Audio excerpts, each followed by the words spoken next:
ॐ तव कथामृतं तप्तजीवनं कविभिरीडितं कल्मषापहं श्रवणमङ्गलं श्रीमदाततं भुवि गृह्णन्ति ये भूरिदा जनाः.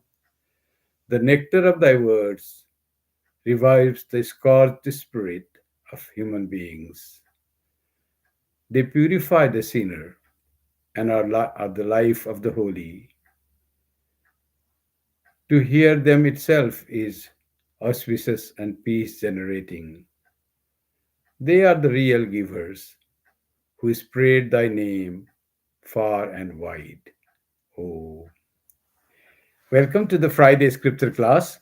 And today's scripture, as you know from the announcement or also from the Mangalacharan or the opening verse, is the Gospel of Sri Ramakrishna. The beautiful verse that is expressed in the Bhagavatam, Gopi Gita portion of the Bhagavatam. There it says what Sri Ramakrishna's words really are. They are the words who revive the scorched spirit of human beings, and to hear them itself is auspicious. Let us read and hear the auspicious words of Sri Ramakrishna. We are on page 450. The chapter is Festival at Surendra's House, and it was recorded on June 15, 1884.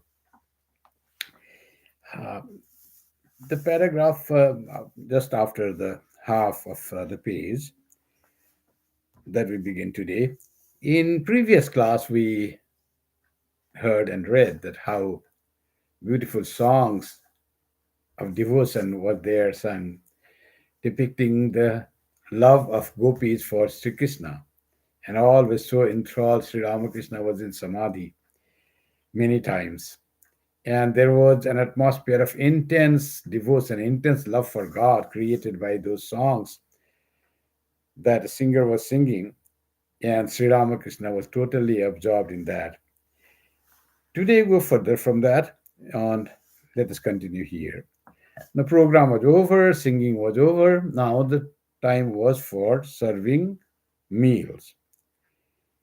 And the meal was, let us begin. The meal was to serve on the south veranda of the house of Surendra, of course, big house. Many had been invited. Leaf plates were being placed on the floor. The master said to Mahimacharan, "Please go there and see what they are doing. You may help them a little in serving the food, but I shouldn't ask you." Mahimacharan said, "Let them bring in the food. I shall see." Hemming and hawing, he went toward the kitchen, but presently he came back. Mahimacharan was a learned person, so he didn't expect to be asked to do this work to look after the meal and see what is coming. So he was not very comfortable with going and looking for the meal because he had ego.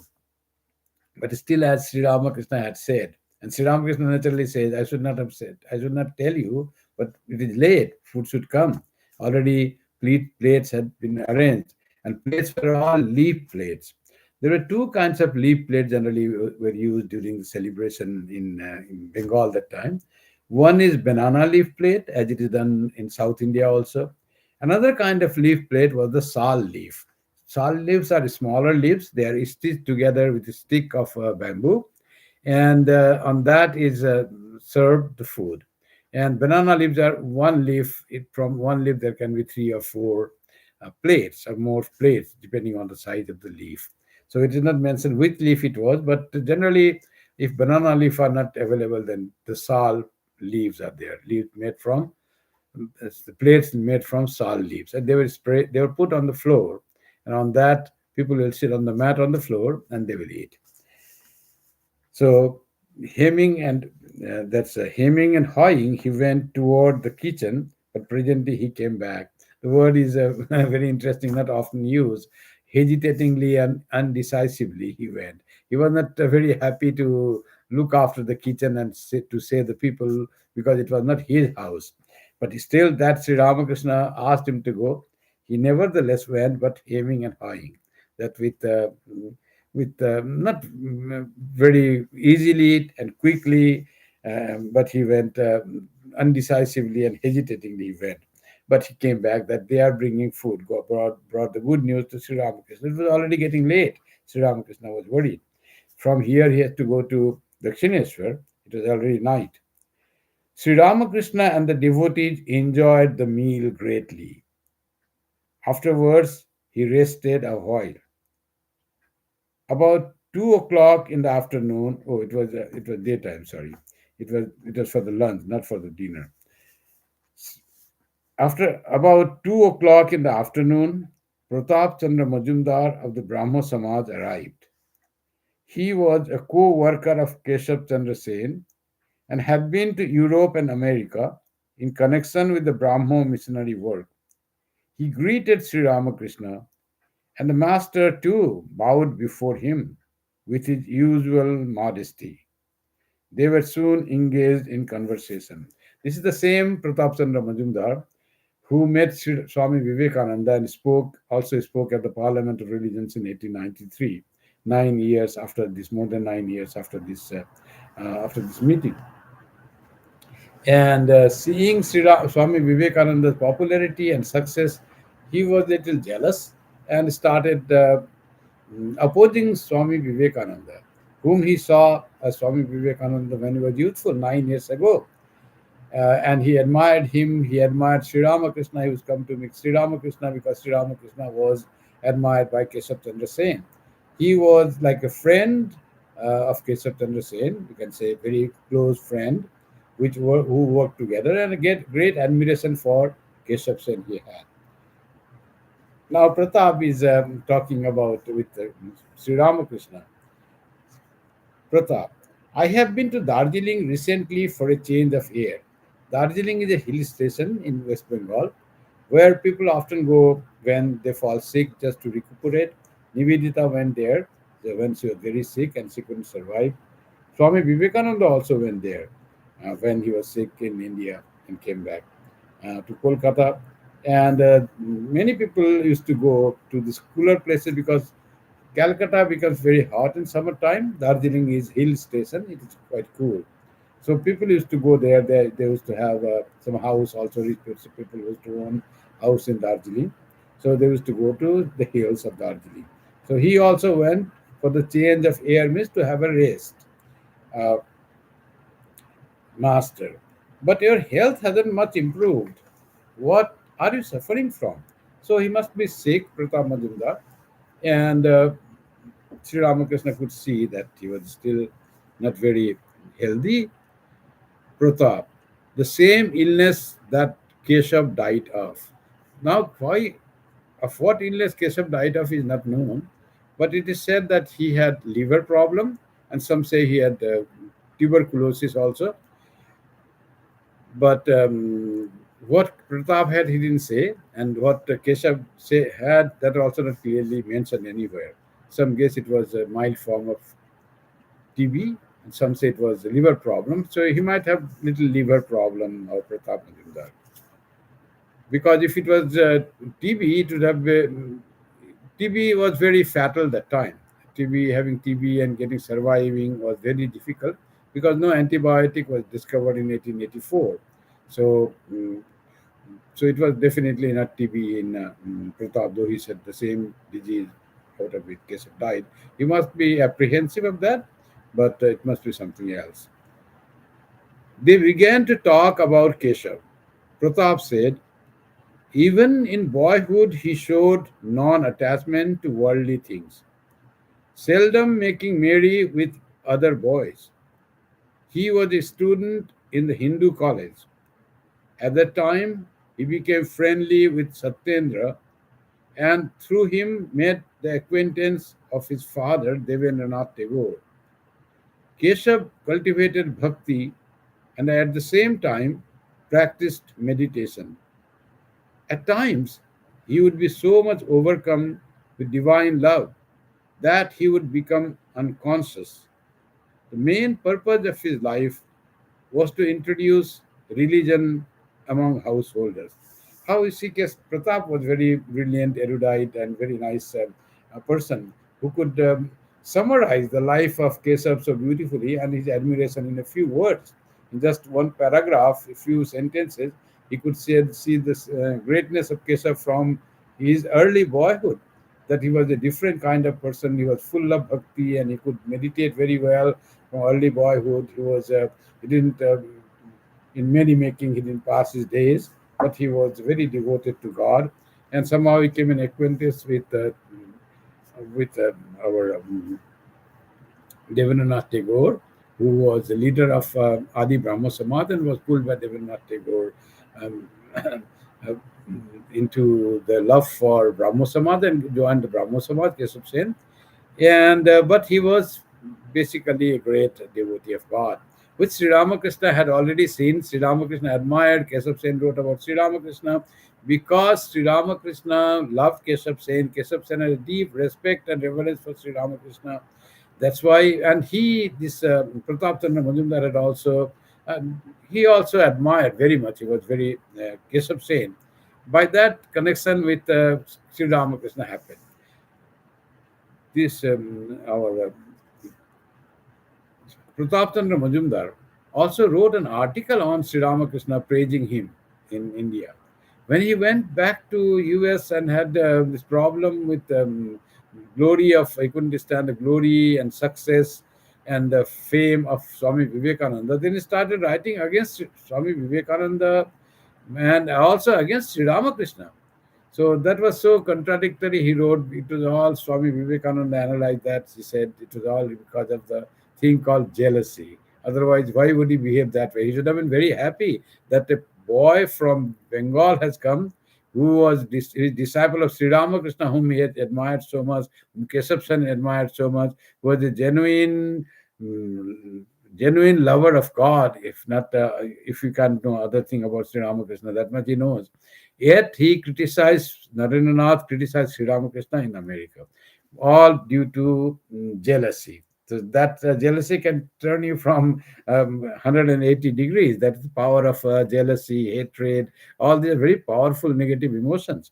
That was very evident in the life of Pratap. You see how beautifully he's talking about Keshav Sen, because Sri Ramakrishna loved Keshav Sen. He said about Keshav Sen so beautifully that he was from childhood he was given to love for God. The conversation next turned to a certain Maratha lady. Maratha is written in here, Marhatta, but it is Maratha. Maratha, that was the way they used to write spelling that the time.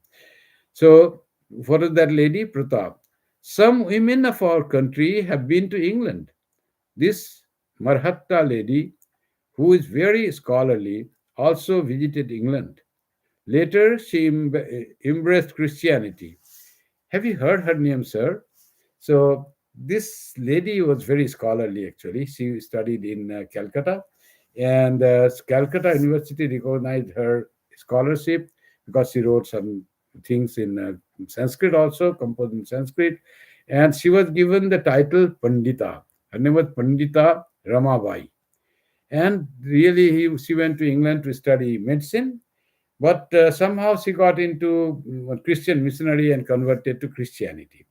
After being converted to Christianity, this Ramabai, she was born as Ramabai Dongre in Mangalore, but is Maratha lady, really full heart, full of love for the society.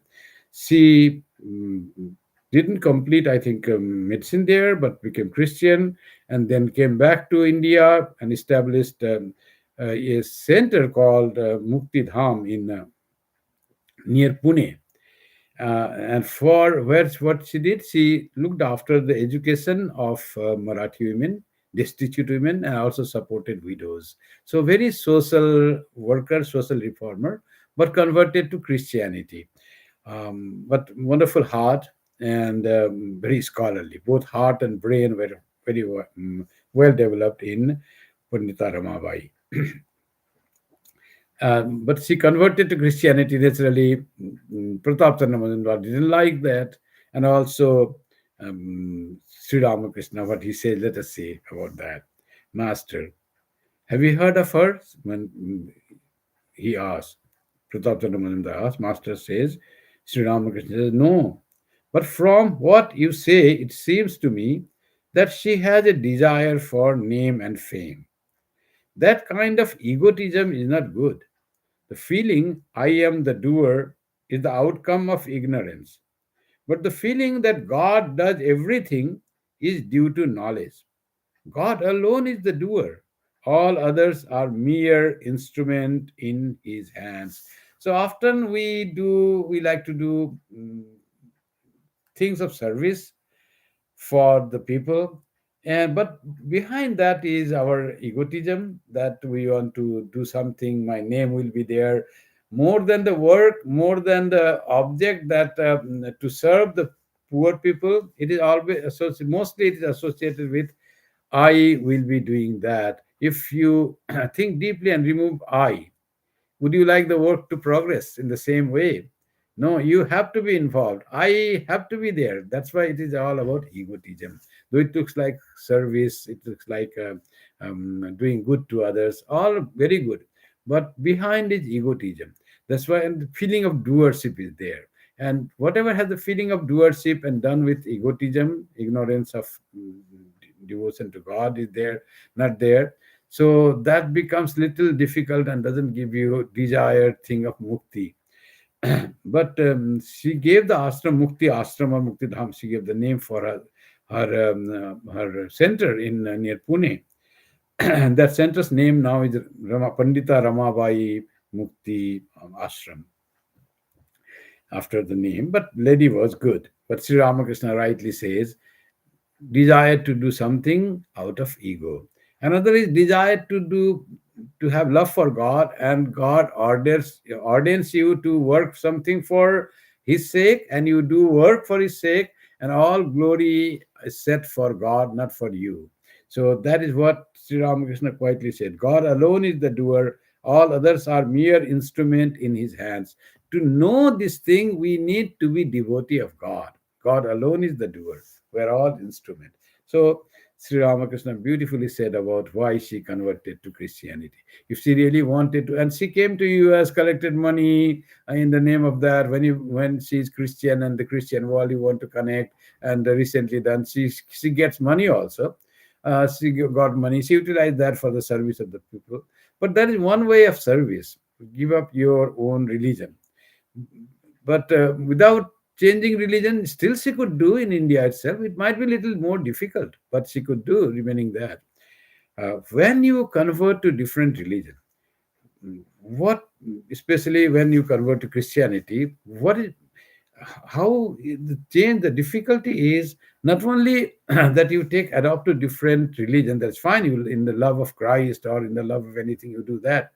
But what happens, you start seeing your own religion as bad, follower of your own religion as something doing not right thing. So that makes the difference. When your own people whom you want to serve see that they are not following the right path of thinking, right path of culture, right path of religion, then it becomes very motivated thing, not motivated to serve them, but motivated to having the negative things for your culture and religion that is going for thousands of years, and you start seeing it from the negative point of view, from the point of view like the Christian missionaries used to see.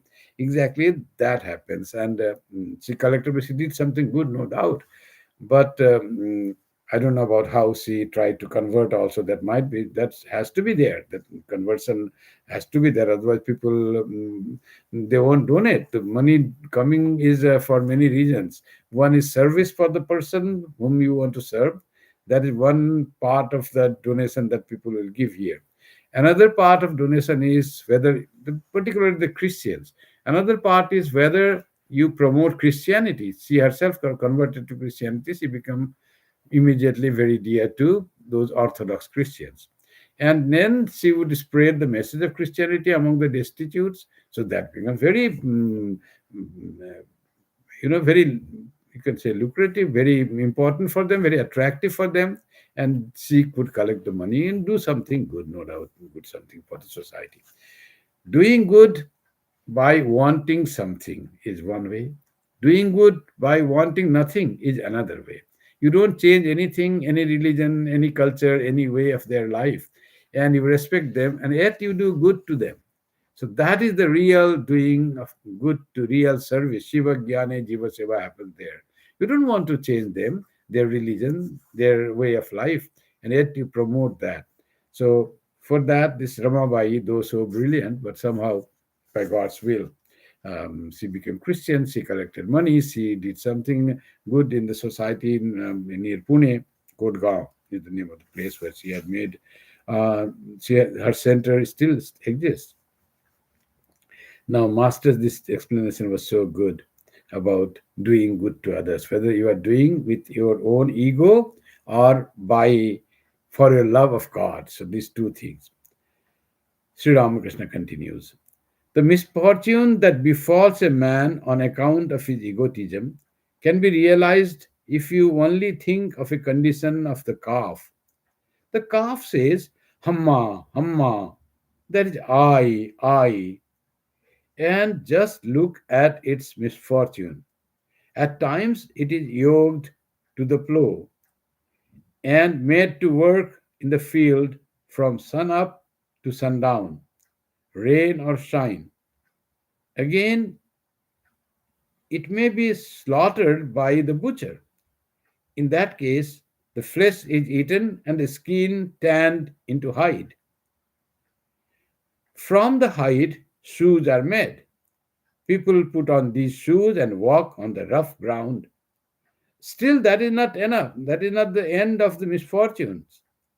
Drums are made from the skin and mercilessly beaten with sticks. At last, its entrails are made into strings for the bow, used in carding cotton. When used by the carder, the string gives the sound tuhu, tuhu, thou, thou. That is, it is thou, O Lord, it is thou. It no longer says Hamma, Hamma, I. Only then does the calf's trouble come to an end and it is liberated. It doesn't return to the world of action. It is not about cow not returning to the world of action, but what Sri Ramakrishna beautifully says is till we have I sense, I am the doer, aham karta, aham bhokta, then there is no end of suffering. And gives the beautiful illustration from the life of a calf.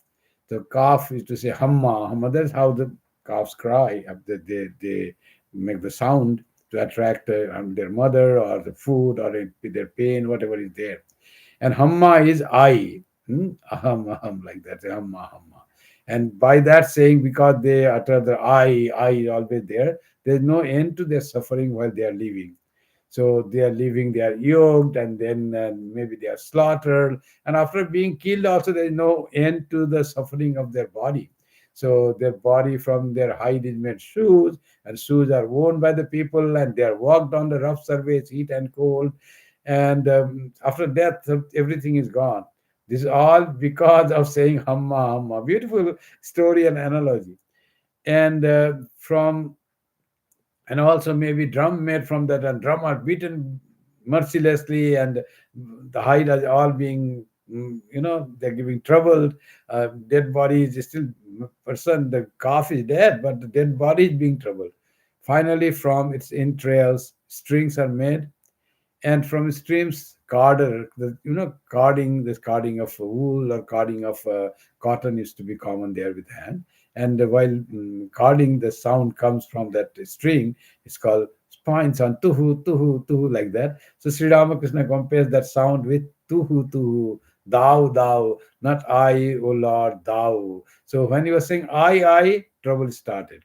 Till you say I, there is no end of trouble. When you say you, O Lord, not I, but you, then all trouble ceases. That's what it is. Sri Ramakrishna brings the beautiful story of a cow, its hide, and it's yoking it, serving it, and then it's saying tuhu tuhu. And after that, there is no trouble left after saying tuhu tuhu. Cow's string will be still saying tuhu tuhu, it will be there. But what he says is, when we learn to say you, not I, only God, not I, then there is no trouble. All then there is what he says at the end. It is only then does the calf's trouble come to an end, and it is liberated. One who says you, thou, only to you, O God, thou, O Lord. Only then all trouble ceases, and one is liberated. He doesn't return to the world of action. So after saying that, there's no other thing done. It's a beautiful analogy of cow and our own life, more of our life, it is said. When you start saying it is all by the will of God that is being done by me, then all problem will cease. Till we have the notion, I am the doer, I do this, I give this, I cook this, I make this, who is other, like that thing. Till then, there is trouble will be there, all suffering will be there. And if we die with that sense, without even cultivating that I am nothing, there is no ego, and I is strong, I is there, then there is rebirth with all the samskaras. And next life also you will say, I am that, I did that. You forget about it happened in a previous life. All the suffering came because of I. And then the same thing continues. You have not learned to say thou, O Lord. And all jealousy, hatred, competition, doubts, this all, if all is because of I, not having relying on God, not saying thou, not seeing God in all places. And all this trouble again in the next life also trouble will be there. There is no mukti. Mukti comes when we say thou and we see that thou, O Lord, in all, and we love God and we love everyone. Till we have the feeling of jealousy or hatred or competition with anyone, till then there is suffering, terrible suffering in this life. And with that thing, if we die, then again we are born with the same attitude, same samskaras, and they fructify, and again that same thing continues. That's why the people who see many, that's it, mrityosa mrityumapnoti yaiha naneva pashyati nana eva, as if there are many things, as if it is not God alone who has become all. You don't see God who has become all, and you see I and you are bad, you are ugly, you are this, you are poor, I am rich, I am wise, I am fine, I am better, you are lesser. Then there will be suffering in this life, and there will be rebirth and suffering in the next life. So the only way to have mukti from all this, to have love for all, and then knowledge that it is God who has become all. Naturally, when we hate someone, it's every if the world whole karvam sarvam khalu idam brahma, the whole world is Brahman, and you hate this world, anything of the world. You are hating not the person, you are hating God himself, Brahman itself. And that will have the effect, negative effect on you. If you hate God, then what will happen? You will become like Hiranyakashipu. What will happen? Hating God. So we have to love God and love every one of his children. That is what Sri Ramakrishna is saying. Say, thou, O Lord, thou. So everything see God in every being. Otherwise, there is no end of suffering. Likewise, Sri Ramakrishna continues, likewise, when the embodied soul says, O God, I am not the doer, thou art the doer.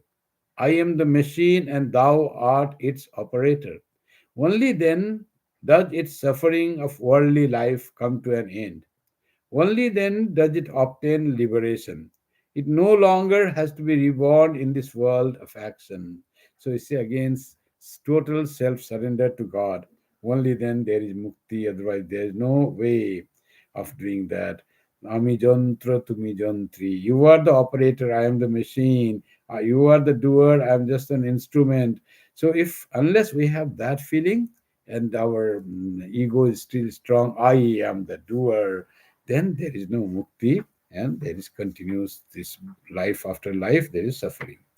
A devotee, how can a man get rid of his ego? This ego is the problem. How can a man get rid of ego? Ego are of two types.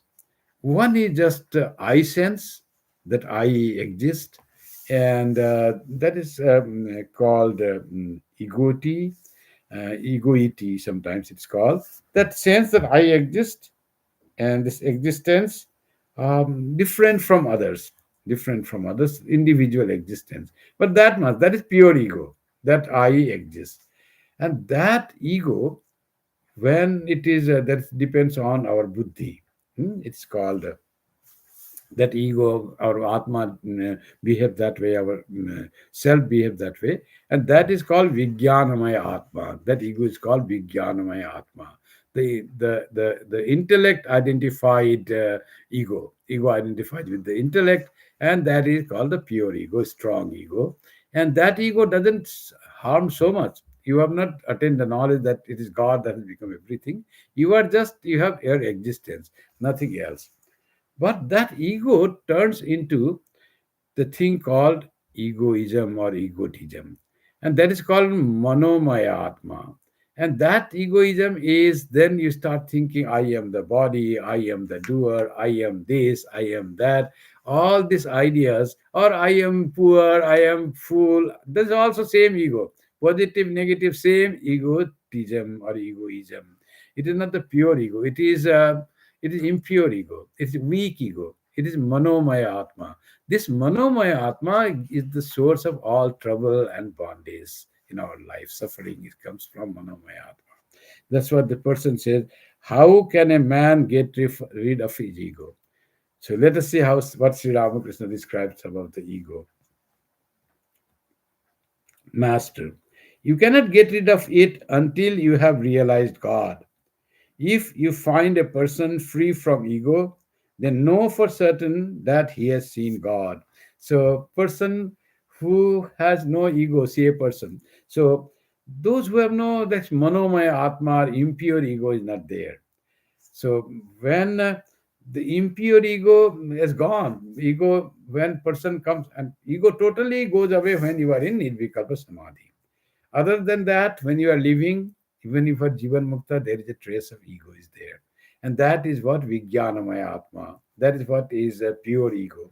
Pure ego is unbinding. It doesn't hurt anyone. It doesn't bind you. You are free.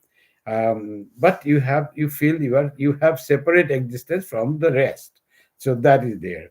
And when our personality is established in Vijnanamaya Atma, in the pure ego, that is a sign of you have realized God. Otherwise, mind will not get above that Manomaya Atma, that impure ego, which thinks oneself as the body, as the mind, and the hankering associated with all my relation, my car, all this form of impure ego, all Manomaya Atma. The elevation is to raise Manomaya Atma to Vijnanamaya Atma, to have the sense that I exist, and that I exist, and that will merge only when you become one with Brahman in Nirvikalpa Samadhi.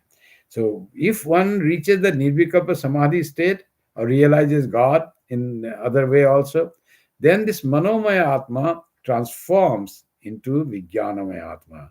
Then you have the idea I sense is there, but that I sense is pure I. That doesn't hurt anyone. That behaves, and that's why it says, um, from they know for certain that he has seen God. So if there is this pure ego, this ego is there. If you find a person free from ego, in the sense free from manomaya atma, free from impure ego, then know for certain that he has seen God. Without seeing God, this ego or our idea that I am other than the pure existence, other than this body, mind, these are all not me, not I. I am that pure consciousness that exists, which I realize as separate from the total consciousness, maybe.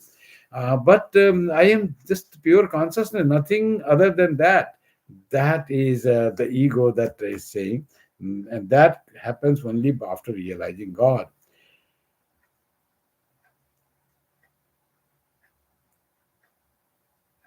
You cannot get rid of it until you have realized God. If you find a person free from ego, then know for certain that he has seen God. Devotee. So now this from devotee question we'll do later on. We conclude today's class. Mm, Beautiful question is there. What, sir, are the signs of God vision? You see, he asked earlier, Arjun had asked in the Gita, what are the sign of Sthita Pragya, O Lord Krishna? And here also the devotee is asking, what, sir, are the signs of God vision? Because Sri Ramakrishna says, if you have realized God, then only your ego will go. And if you see a person who has no this ego, then he has realized God. What are the other signs that he has no ego of realized God? That will come to in our next gospel class. Now, closing chants. Om Shanti Shanti Shanti Hari Om Tat Sat Sri Ramakrishna Arpanamastu Jananim Saradam Devim Ramakrishnan Jagadgurum Padpadme Tayo Shritva Pranamami Muhurmuhu. Good night to everyone.